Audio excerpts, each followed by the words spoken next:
They say you can never go home again. My name is Charlotte Taylor, and this Thanksgiving I learned why. I returned to our picturesque Vermont home, all snow and glittering lights, but the festive cheer felt hollow. My family's warmth was a performance, a frosted lie I'd been swallowing my whole life. Then I found it. A single piece of paper in my father's desk. A bank statement that proved my past wasn't just difficult, it was stolen. My college fund, my entire future hadn't just disappeared, it was taken. And the thief was still sitting at the dinner table. Like, share, comment, and subscribe to our channel. We always appreciate the time you spent here with us. The snow started just outside of Bennington, fat lazy flakes that clung to the windshield and forced me to slow the rental car. Vermont. I hadn't been back for Thanksgiving in 3 years. My career as a journalist in Boston was always the perfect ironclad excuse, but the truth was simpler. I just didn't want to come. Guilt, however, always wins in a fight with a tailor. The car crunched onto the familiar icy gravel of the driveway, stopping before the picturesque colonial that always made the town's Christmas card. It looked warm, impossibly inviting, a perfect holiday painting. Inside, I knew the performance was already underway. My mother Margaret opened the door before I'd even cut the engine. Her smile wide and camera ready, her pearls gleaming. "Charlotte, you made it. We were getting so worried about the roads." She pulled me into a hug that smelled of expensive hairspray and roasting cinnamon. My father Thomas stood in the doorway of his study, just behind her newspaper still in hand, a fortress of traditional authority. "Charlotte," he nodded, the single word a complete welcome. "Roads clear." That was my father, authoritative, reserved, and about as emotionally open as a bank vault. I just nodded. "They're fine, Dad." Then came Daniel. My brother, the golden boy, sauntered out from the kitchen, wiping his hands on a dish towel, his charm cranked to 11. "Charlie finally decided to grace us with your presence. We almost gave your stocking to the dog." He grinned all teeth and pulled me into a hard, one-armed hug. "Good to see you, sis." It was the perfect welcome, all superficial warmth and practiced smiles. But I caught the slight. The way he said, "Grace us," the subtle, mocking reminder that I was the one who left the one who was different. It was the first of many paper cuts, and I'd been in the house for less than a minute. The house was a fortress of holiday spirit. Tinsel was already draped over every available surface, and the scent of my mother's famous spiced apple cider hung heavy in the air, masking the underlying tension. Or maybe I thought it was just masking my tension. Laughter erupted from the kitchen, my mother and Daniel a familiar duet, while I stood by my suitcase feeling like a visitor from a foreign country. This was always how it was. The preparations were a ritual of forced joy. We'd wrap gifts while my father read dry historical passages aloud. Daniel would regale us with overblown stories of his community triumphs, securing the best Christmas tree for the town square, his leadership on the annual charity drive, and I would be the quiet observer, the journalist taking mental notes. I found myself drifting to the mantelpiece, my fingers tracing the outline of an old stocking holder. I was flooded with nostalgia, but it was a murky, suffocating feeling. I remembered Christmases past, the genuine magic of childhood, the glittering lights, the heavy snow, the sheer joy of tearing open a gift. But even those memories were laced with something else. The subtle, pervasive favoritism. Daniel always got the bigger gift, the first slice of pie, the easy, unconditional praise. I was the difficult one, the too ambitious one. My straight A's were expected. His C- in shop class was showing improvement. My achievements were met with a polite nod. His were grounds for a town celebration. I shook the feeling away, blaming the long drive, and plastered on the smile I'd been practicing in the rearview mirror. Later that evening, I was tasked with finding the good holiday napkins, the ones Mom only used for Thanksgiving and Christmas. "I think they're in the attic, dear," she called out. "Or maybe your father's study. Just check the archives." The archives were a set of heavy mahogany cabinets in my father's study, a room I'd been implicitly forbidden from entering as a child.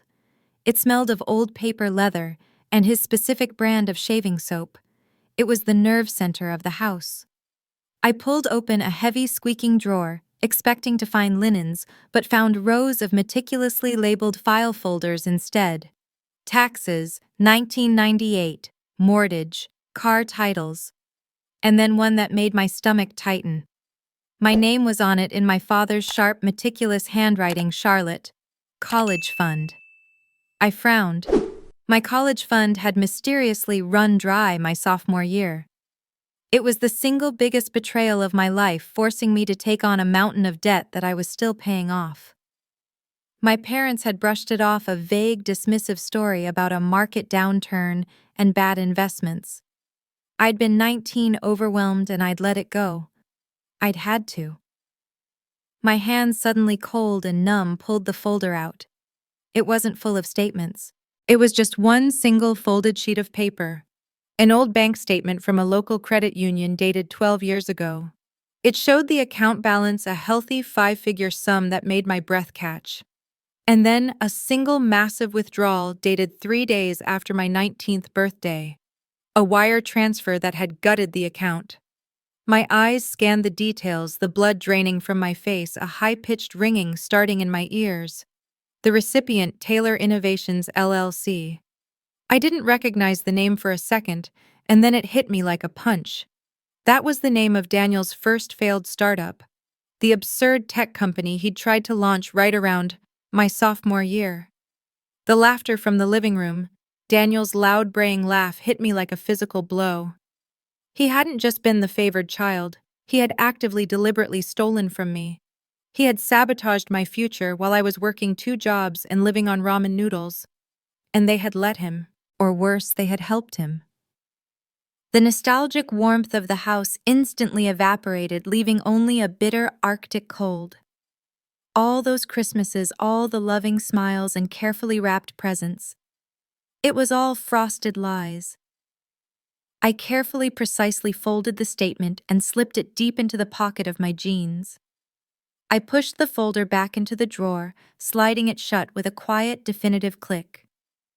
The journalist in me, the part I'd built to protect myself, took over. I wouldn't confront them. Not now. The holiday performance would continue. But I would investigate. This Thanksgiving was no longer about family. It was about finding the truth. I could feel the weight of a deeper, darker deceit settling over this perfect holiday house, heavier and more dangerous than the silent snow piling up outside. The Thanksgiving dinner was, as always, a masterpiece of my mother's denial. The turkey was perfect, the silver polished to a painful gleam, and the conversation relentlessly superficial. I was sitting on my hands, the ghost of the bank statement in my pocket burning against my leg. My father led the prayer, thanking God for family and providence and our son's contributions to this town. I watched Daniel soak it in, his expression one of pious humility. It was his turn to give the traditional toast. He raised his glass of sparkling cider. To family, he began, his voice smooth and practiced. And to the traditions that hold us together.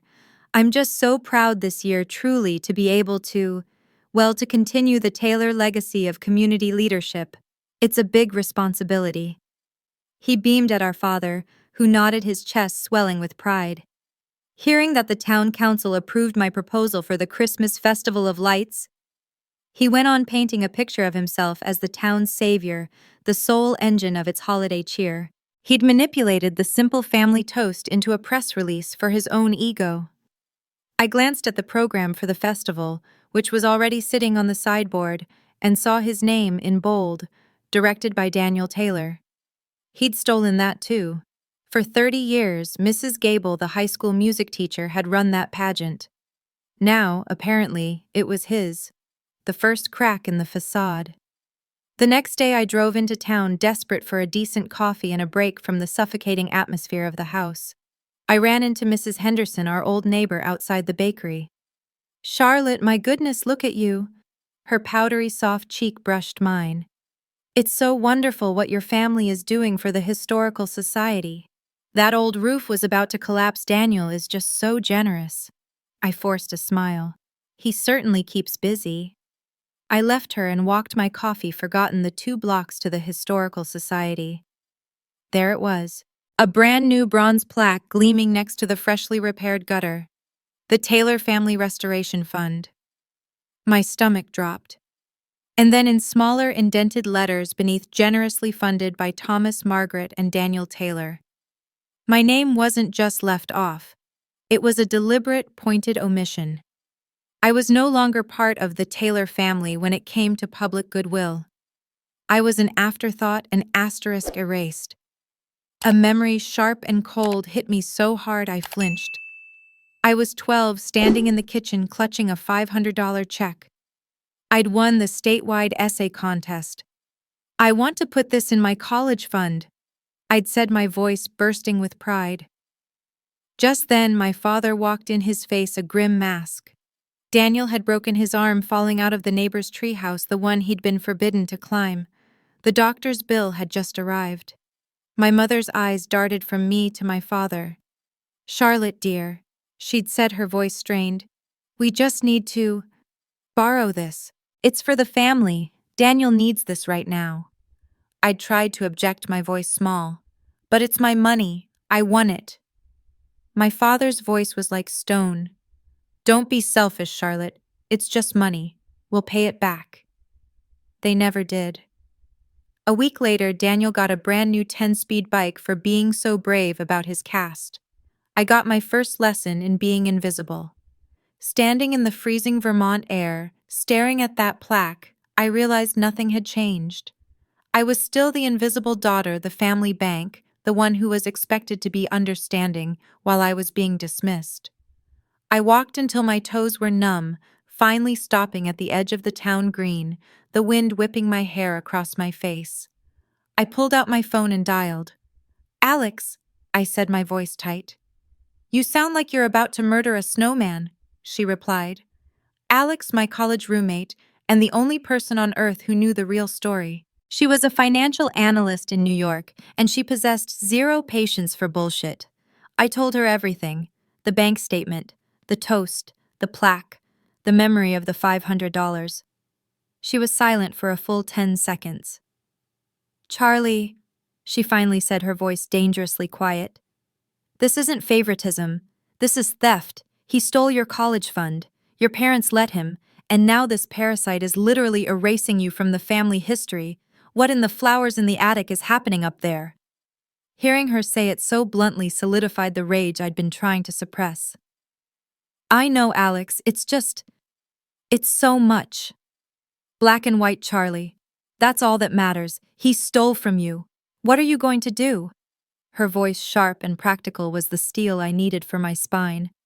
"I'm going to find out how deep this goes," I said, the words tasting like metal. "Good," Alex replied. "Burn it down, metaphorically, or whatever works, and check your credit. Now, if he stole from you, then he's stealing from you now. Predators don't change their habits, they just find new prey." The house was dark when I got back, everyone supposedly asleep. I retreated to my childhood bedroom, the floral wallpaper suddenly feeling like a cage. My laptop screen glowed in the dark. Alex's words echoed in my head. "Check your credit." It seemed paranoid. Until I logged in. My stomach plummeted. My credit score, which I guarded with the ferocity of a dragon, had dropped 20 points. I scrolled down, my heart hammering against my ribs. New account opened. A high-limit travel rewards card. A card I had not under any circumstances opened. My fingers were shaking as I clicked the transactions tab. It was just one charge dated 3 weeks ago. A single catastrophic charge that made my vision swim. Aspen Slopes Luxury Travel, $18, $450.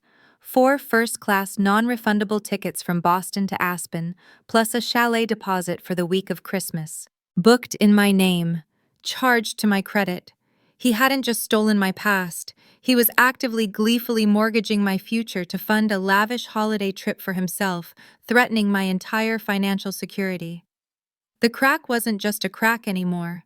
It was a chasm, and I was staring right into the abyss. I spent the first 2 hours after discovering the Aspen charge in a state of icy, hyper-focused calm. The journalist in me took the wheel. This was no longer a family dispute, it was an investigation. The outrage was there, a white-hot coal in my stomach, but it was a controlled burn. I needed proof. I needed a fortress of it. I went to the guest bathroom, locked the door, and called the credit card company. I recorded the entire call, my voice steady and professional as I reported the fraudulent account. Yes, I'm Charlotte Taylor. That is my social. No, I'm in Vermont, not booking a ski trip.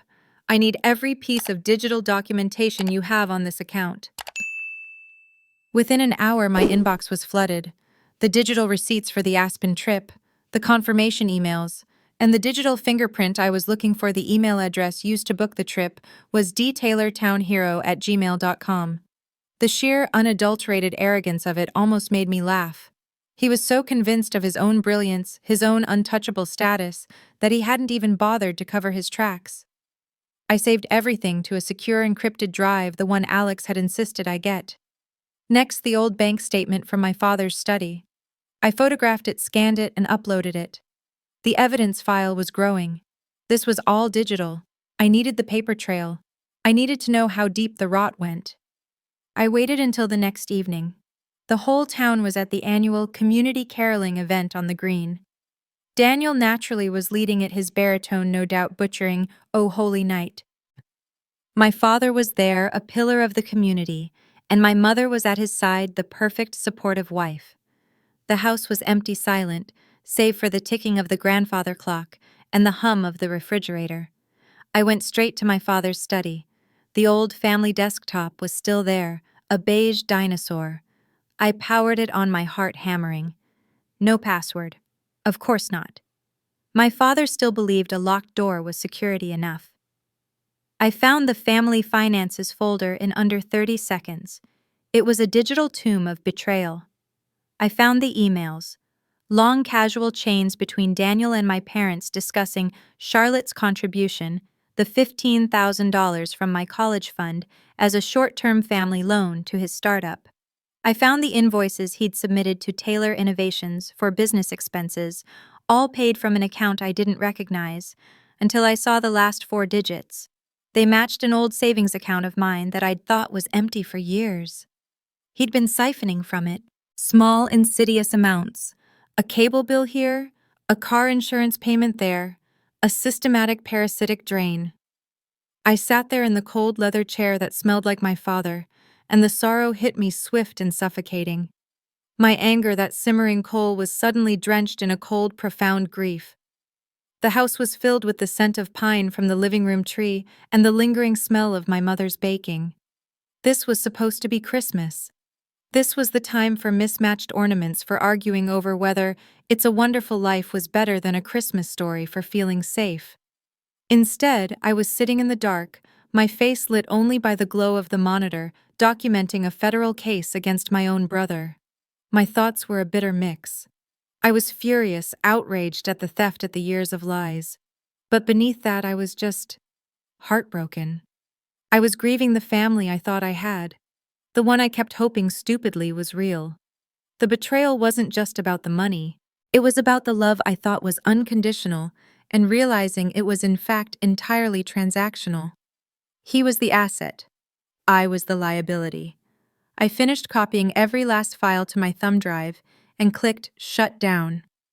The screen went black, and I was left staring at my own reflection, a pale ghost in a house of lies. The next morning, I began. I wouldn't burn the house down, not yet, but I could light a few small, carefully placed fires. I went to the bakery for coffee. As I'd hoped, Mrs. Henderson was there holding court by the pastry display. "Charlotte, dear," she cooed, "how is the holiday? Your brother is just a miracle worker with that festival." I gave her a tired, conspiratorial smile. "He's certainly ambitious," I said, pitching my voice just low enough to sound confidential.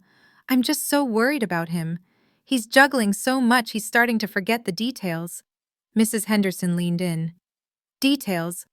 Oh, you know," I said, waving a hand dismissively. Like I saw the draft program for the festival, he completely forgot to list Mrs. Gable as a co-director. After she ran it for 30 years. I mean, can you imagine if the Gazette got that story? It would look so awful, so ungrateful. I watched her eyes widen, the gears of gossip turning. And that beautiful plaque at the Historical Society, so generous. But I noticed a few of the original donor families' names were missing. He's just so overwhelmed. I'd hate for people to think he was, you know, taking credit. I paid for my coffee and left the town's most effective news broadcast already at work. By sundown, the whispers would begin. I needed one last thing: the physical proof of the Aspen trip. He was arrogant, but he couldn't be stupid enough to leave it in his room. I checked. His room was as sterile and impersonal as a hotel. Then I remembered. My mother's sewing room, the small office off the kitchen, where she paid bills and organized her social life. I sifted through the piles of holiday cards and catalogs on her desk. Tucked in the back of the main drawer was a file folder labeled in her neat looping script, Daniel, Travel. My fingers were numb. I opened it. There they were, the printed confirmations for the flights, the chalet rental agreement, and stapled to the back a credit card authorization form with a signature that was a passable but clumsy forgery of my own. My blood ran cold, but it was the note tucked behind it that shattered me. It was a printout of an email from Daniel to our mother sent 2 weeks ago. Mom, I'm handling the trip. Just need you to make sure Charlie doesn't check her mail before Christmas. I used her rewards account to get us a discount. She owes us for being such a Grinch anyway. You know how to handle her. Just keep her busy. And scrawled on the bottom of the page in my mother's familiar perfect handwriting was a single devastating sentence. Don't worry, darling, I'll take care of it. She won't suspect a thing. Let's make this our best Christmas ever. It wasn't just a cover-up, it was a conspiracy. My mother, my nurturing, image-conscious mother, was his active, willing accomplice. The last ember of family warmth in my heart didn't just die, it was extinguished, drowned in ice. The annual Taylor Christmas party was the social event of the season, a command performance of my mother's image consciousness. The house was suffocatingly hot, packed with smiling faces and smelling of mulled wine and pine. Daniel was in his element, gliding through the crowd, his laugh booming, accepting praise for the festival of lights, as if he'd personally invented electricity. My father stood by the fireplace, a benevolent patriarch, while my mother, draped in a tasteful velvet dress, directed traffic, ensuring no glass was ever empty. I was the ghost at the feast, watching a glass of ice water in my hand, my mind a cold, clear engine of strategy. This was the night. I'd spent the day creating small, curated evidence packets. Not the originals, those were secure, but specific damning copies: the email from Daniel to my mother, the falsified credit card authorization for the Aspen trip, and a summary of the loans from my college fund to his defunct LLC. I wasn't going to make a speech. I wasn't going to scream. I was a journalist. I was going to leak my own story. My first target was Mrs. Gable, the music teacher, who was standing by the piano looking utterly miserable as Daniel's curated Spotify playlist blared. I approached her quietly. Mrs. Gable, Charlotte Taylor, I wanted to say I'm so sorry. She looked at me confused. About the festival, I murmured, leaning in. I know you ran it for 30 years. I saw some of my brother's early planning notes. The way he took all your work, all your vendor lists, and just put his name on it. It's criminal. Her eyes, watery and tired, suddenly sharpened with a fire I recognized. He told the council I was retiring from it, she whispered, her voice trembling with fury. He stole it. I just nodded, a simple, validating gesture. He's good at that.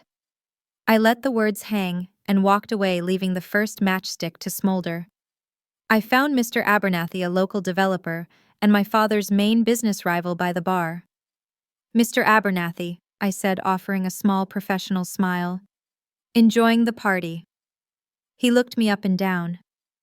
You're the Boston reporter, aren't you? Always thought you were the only one in this family with any sense. I gave a short, dry laugh. You might be right. I've actually been looking into some of my brother's community projects. The Historical Society Fund, for example. It's amazing what you can find in public records. Abernathy's eyes narrowed. He'd always been suspicious of Daniel's sudden success. Is that so? I'm just so worried, I said, pitching my voice to the perfect concerned sister frequency, the one I'd used on Mrs. Henderson. The numbers just don't seem to add up. I'd hate for the family name to be embarrassed if, say, the Gazette started asking where the donation money actually went. I didn't need to say more. I'd just aimed a cannon at Daniel's reputation, and Abernathy was happy to light the fuse. The main event was Mrs. Henderson. She found me just as I knew she would, her face a mask of conspiratorial concern. Charlotte, dear, the whole town is talking that dreadful business with Mrs. Gable. And the plaque. It's worse than that, I whispered, taking her arm. Come with me. I led her and Mr. Abernathy, who had followed, into my father's study, the archives. I closed the door, the noise of the party instantly muffled.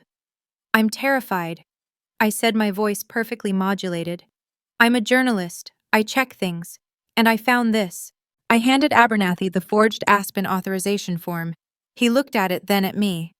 He's booking an $18,000 ski trip, on my credit.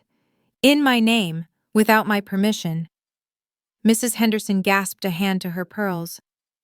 And this, I said, giving her the email from Daniel to my mother. He's been lying to all of us, for years. As they read, I watched their faces shift from suspicion to righteous indignation.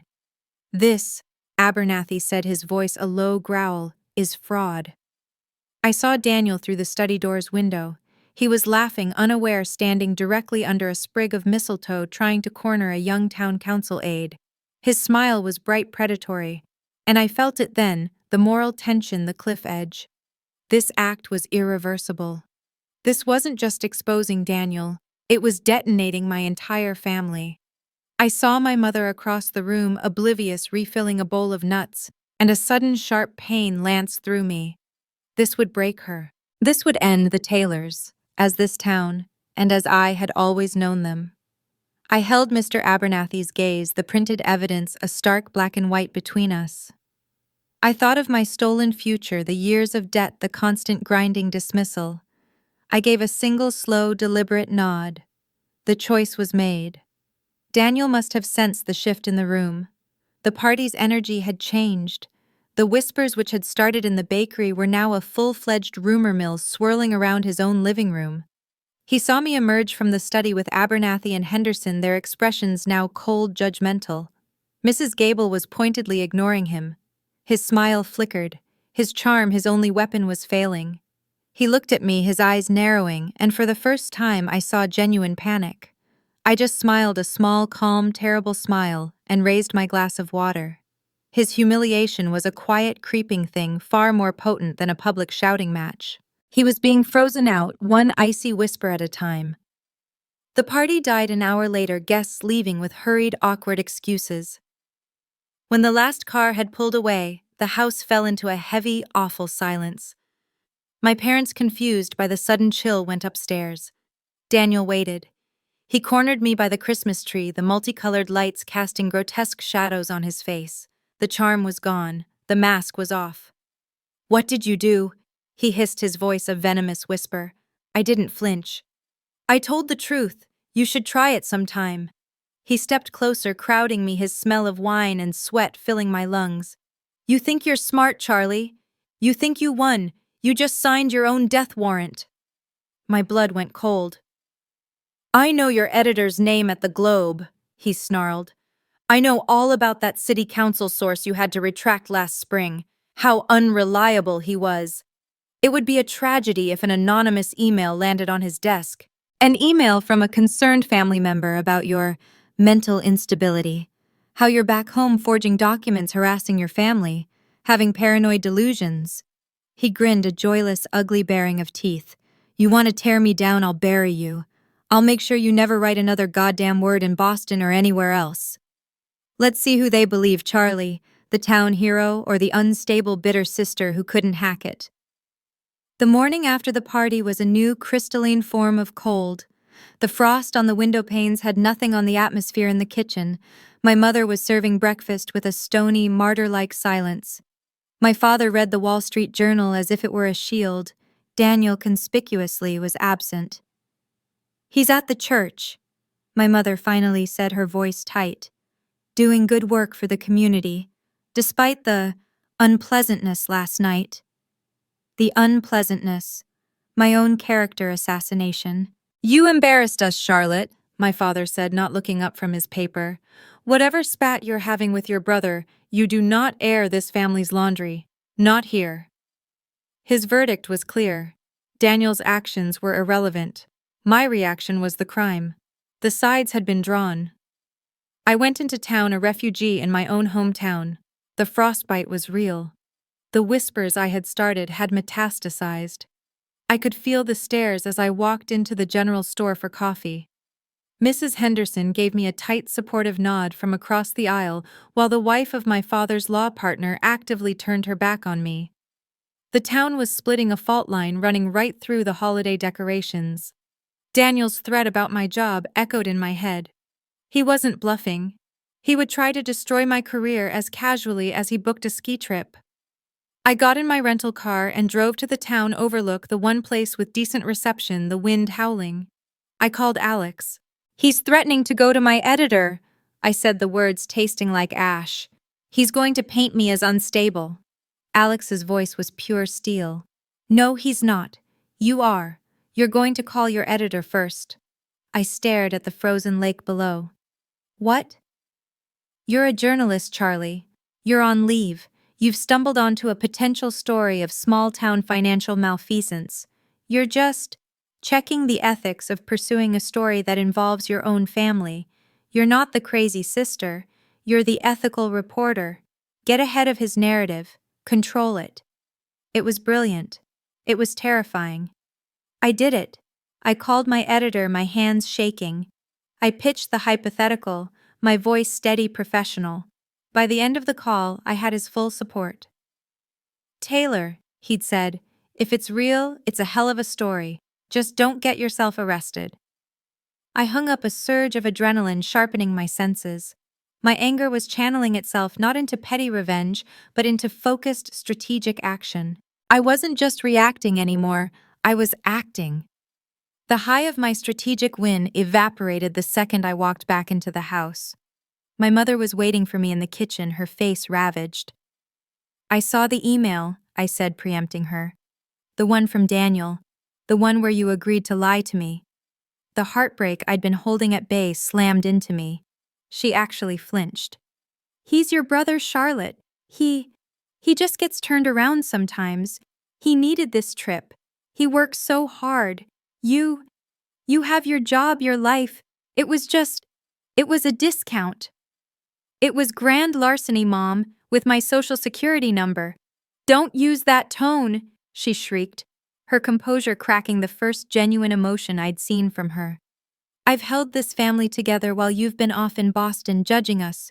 He's here, he tries, and you come back just for Christmas and you try to tear him down. You are selfish, Charlotte. You've always been the selfish one. Her words were a physical blow, stealing my breath. This was the true betrayal, not the money, but this. The willful, determined blindness. The choice. She had chosen him. I walked away from her, the bond between us irrevocably severed. My phone buzzed. It was Alex. Charlie, I dug, she said, her voice low. It's not just you. I got into the town's public records, the charity drive, the Festival of Lights donations. It's bad. I sat on my childhood bed, the room spinning. What? He's embezzling. The Taylor Restoration Fund isn't just a plaque, it's a shell LLC. He's been routing the charity donations, the checks the whole town has been writing for years into that fund, and then paying his consulting fees and his car payments out of it. And Charlie, your father is the co-signer on the account. The full scope of it landed like a ton of bricks. the social sabotage, the personal betrayals, and now holiday charity embezzlement. He hadn't just stolen from me, he was stealing from Mrs. Gable, from Mrs. Henderson, from the entire town. This was it. This was the endgame. I had the account numbers from Alex, the proof of wire fraud. This was prison time. I walked downstairs. My father was in his study, my mother at his side looking pale. Daniel was there too, standing by the fireplace, finally looking cornered. They knew I knew. Charlotte, my father said, his voice heavy, devoid of its usual authority. He looked old. This has gone far enough. Your mother told me about the credit card. It was a mistake, a terrible, stupid mistake. It was a felony, Dad. Whatever it was, he said, holding up a hand, we will fix it. We will pay you back. The college money, the credit card, all of it. With interest. We will make this right. But you have to stop. This ends. Now. We are a family. My mother was openly weeping now. Please, Charlotte, for Christmas, let's just be a family. I looked at Daniel. He was silent, his eyes burning with hate, but he was trapped. They were offering me hush money. They were offering reconciliation, a return to the lie in exchange for my silence. I felt the encrypted thumb drive in my pocket, heavy with the charity records. I looked at my father, the man whose approval I'd chased my entire life, now implicated in his son's crimes. If I released this, I would destroy them all. My father's reputation, my mother's social standing, and Daniel's entire life. If I stayed silent, I'd be betraying myself and the entire town he'd defrauded. Just tell us what you want, Charlotte, my father pleaded. The choice was mine. Annihilation or unity, justice or family. You asked what I want.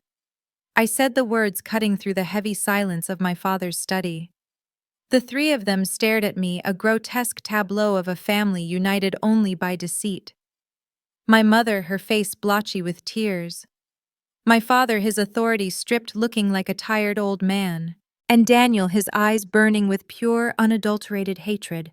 He was trapped, and he knew it. I continued, my voice calm, the adrenaline making every sense razor sharp, for it to be over. All of it. My father sagged, a sound of relief escaping him. Good, good. We'll write you a check, Charlotte. Tonight. We'll make it right. I almost laughed. It was so perfectly, tragically them. You don't get it, I said. I'm not negotiating. You don't get to buy my silence. You don't get to make it right with a wire transfer and pretend this didn't happen. I pulled the encrypted thumb drive from my pocket and held it up. This isn't about me anymore, Dad. This is about the town. This is about the charity fund. This is about Mrs. Gable. This is about you. I looked him dead in the eye, co-signing on a shell company for embezzled funds. His face went ashen. Charlotte, no, my mother whispered, a desperate, horrified plea. It's Christmas Eve. I know, I said, slipping the drive back into my pocket. And Daniel has a performance to give. I turned and walked out of the study, leaving them frozen in their private hell. I walked out the front door, the Arctic air a shocking, clarifying slap. The town green was a perfect cinematic nightmare. Fat, heavy snowflakes drifted down, illuminated by the thousands of twinkling festival of lights my brother had curated. The whole town was here, a sea of knit caps and scarves, huddled together singing, "O Come All Ye Faithful." And there on the central gazebo, elevated above everyone, was Daniel. He was at the podium, his voice smooth and amplified by the speakers, thanking everyone for their community spirit and boundless generosity. He was the king of this snow globe, the benevolent hero of his own lie. I saw Mrs. Gable near the back looking defeated. I saw Mr. Abernathy by the hot cocoa stand, his face a thundercloud. I walked. I didn't push. I just walked, a woman on a mission, and the crowd parted for me. I walked right up the gazebo steps.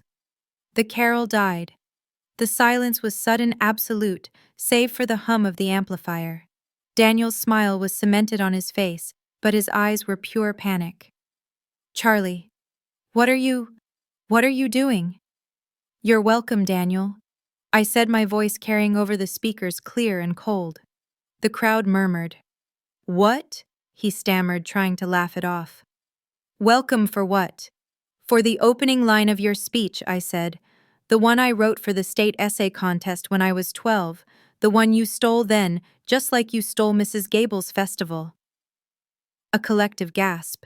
Mrs. Gable's head snapped up. "That's not—" "And thank you, everyone," I said, turning to the crowd, my voice ringing with a clarity I'd never felt before. "Thank you for your donations to the Taylor Restoration Fund. Daniel is so grateful in fact, that he's used your generosity to pay for his car, and his insurance, and—" I paused, "an $18,000 first-class ski trip to Aspen." The silence was now hostile. "This is— she's unwell," Daniel shouted, his voice cracking, grabbing for the microphone. He looked past me, his eyes wide with desperation, to my parents, who were just pushing through the crowd, their faces masks of horror. "Mom, Dad, tell them she's unstable. She's been forging documents. She's obsessed. She's having delusions." This was his final desperate maneuver, the unstable sister, the last card he had to play. But it didn't work. Before my father could find his voice, Mr. Abernathy spoke, his voice a low growl from the front row.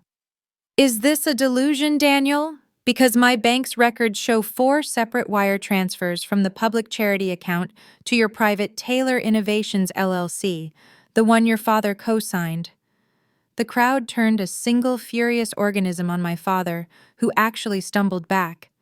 "And is it a forgery, Miss Gable called out, her voice trembling but strong.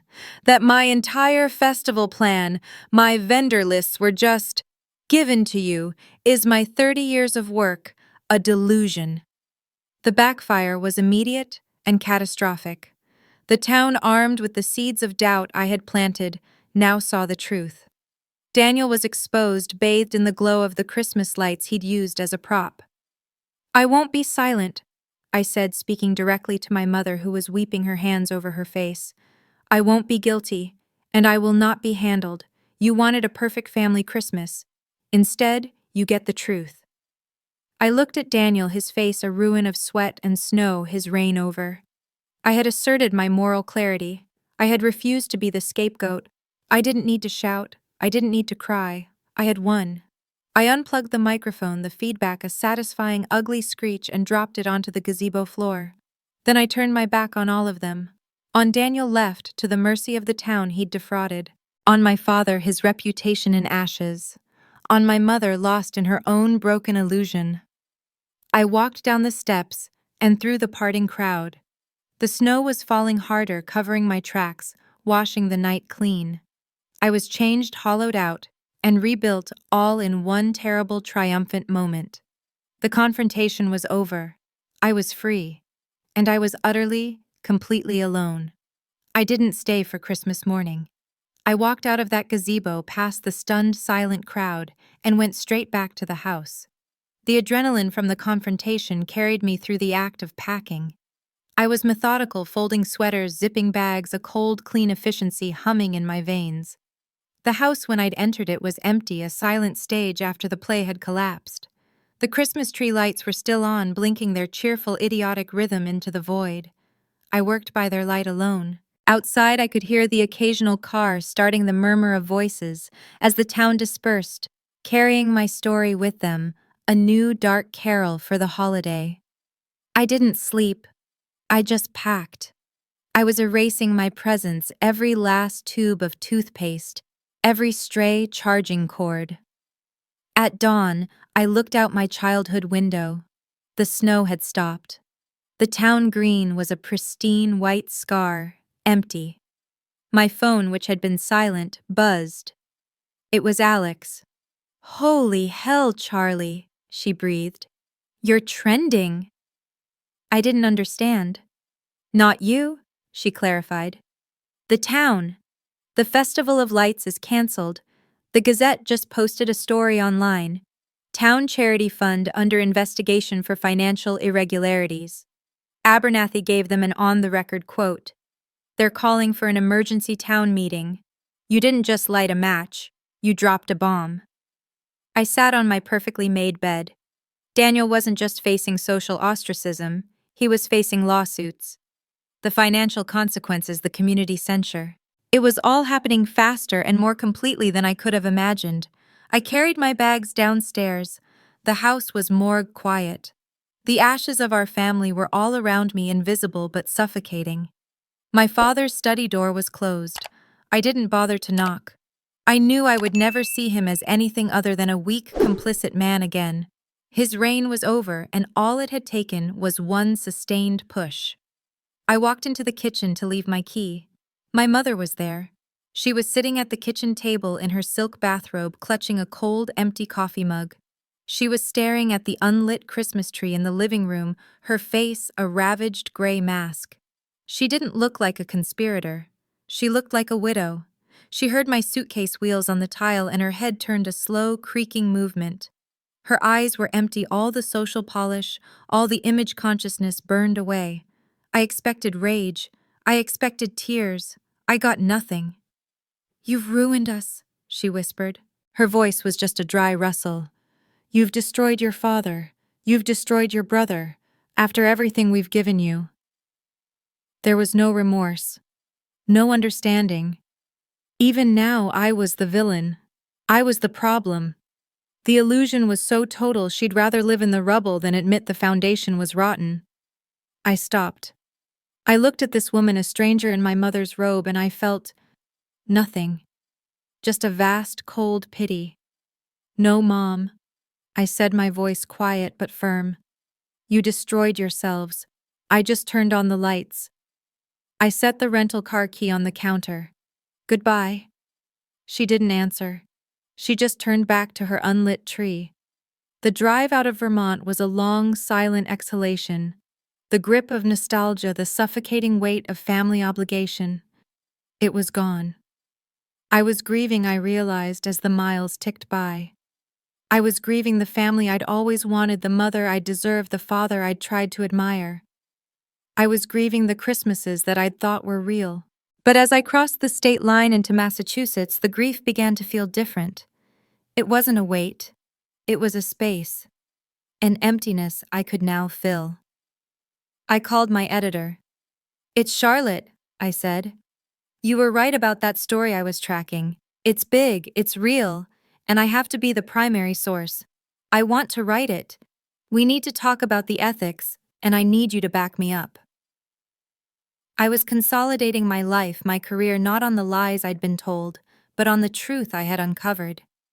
I spent the next 2 hours on the phone dictating notes, outlining the story of embezzlement and fraud, my journalistic instincts alive and singing.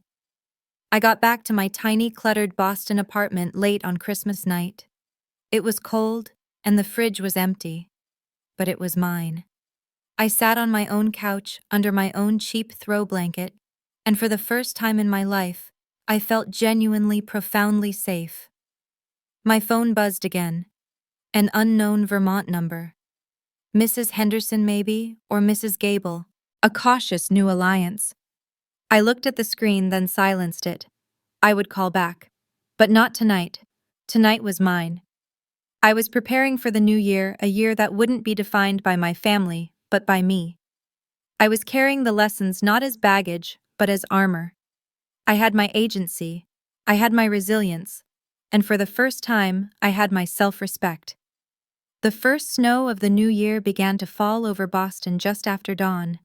It was different from the Vermont snow, which had felt heavy like a shroud. This snow was light, hesitant, a million tiny points of light against the gray city sky. I stood at my apartment window, a hot mug of coffee, my brand, my roast, warming my hands. It was the first quiet morning I'd had in weeks. The holidays were over. The fallout from the article I'd written for the Globe had been explosive, a secondary detonation that had consumed the front page for 3 days. My name was on the byline. I'd waived my anonymity. I'd taken my editor's advice and framed the entire piece as a personal investigation, corroborated by public records interviews with other victims like Mrs. Gable and the damning bank statements Alex had helped me analyze. I'd faced the firestorm that followed the anonymous online threats, the legal saber rattling from what was left of my father's firm, the pitying looks, and I was still standing. The woman who had driven to Vermont for Thanksgiving, choked with guilt and obligation, was a ghost. She was vulnerable, a victim waiting for the next paper cut. The woman at the window was not. My journey from that place of suffocating vulnerability to this moment of clear, cold freedom hadn't been an instant transformation. It had been 1,000 tiny cuts in reverse. It was the click of the file folder in my father's study, the icy calm of the call to the credit card company, the strategic calculated planting of whispers in the bakery. It was the terrible final clarifying moment on that gazebo when I'd looked at my mother's weeping face and felt not guilt, but pity. I had walked through the fire of my family's creation and come out the other side. The empowerment I felt wasn't a loud, triumphant thing. It was quiet. It was the solid ground beneath my feet. It was the absence of dread, the stillness in my own apartment, the simple, profound knowledge that I was the only one who held the key. The sorrow was still there, a thin, silver scar that would always ache when the weather turned. I had lost my family. The illusion, the hope, the entire history I'd once clung to it, was all ash. But triumph wasn't about not feeling sorrow. It was about surviving it. My phone buzzed on the counter. A few weeks ago, that sound would have sent a jolt of panic through me. Another threat, another family missile. I picked it up. It was a text from Alex. "Happy New Year, Charlie. Just bought 100 shares of You Go Girl. They're soaring." I smiled, a real unforced smile, and beneath it another text, this one from a Vermont number I now had saved, Mrs. Gable. "Dear Charlotte, the committee met last night. We are renaming the festival fund the Gable Community Arts Grant," I insisted. "We're starting fresh. Thank you." My community was no longer a geographic location I was forced to return to. It was a network I had built, a coalition of the truthful. Alex, my editor, Mrs. Gable, even Mr. Abernathy, who had sent a curt but respectful email acknowledging the service I'd done the town's finances. I was independent, yes, but I was not alone. I was connected finally to people who saw me and supported the woman I actually was, not the daughter they required me to be. I finished my coffee and put on my coat.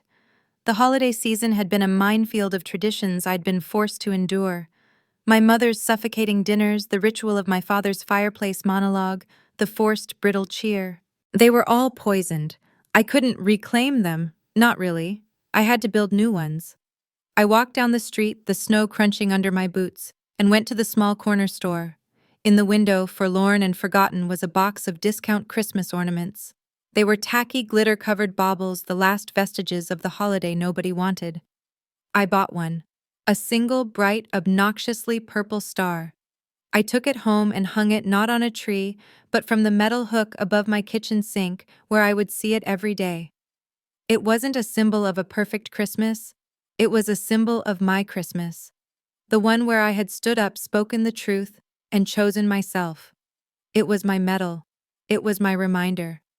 I looked at the purple star glinting in the pale winter light, a tiny defiant beacon.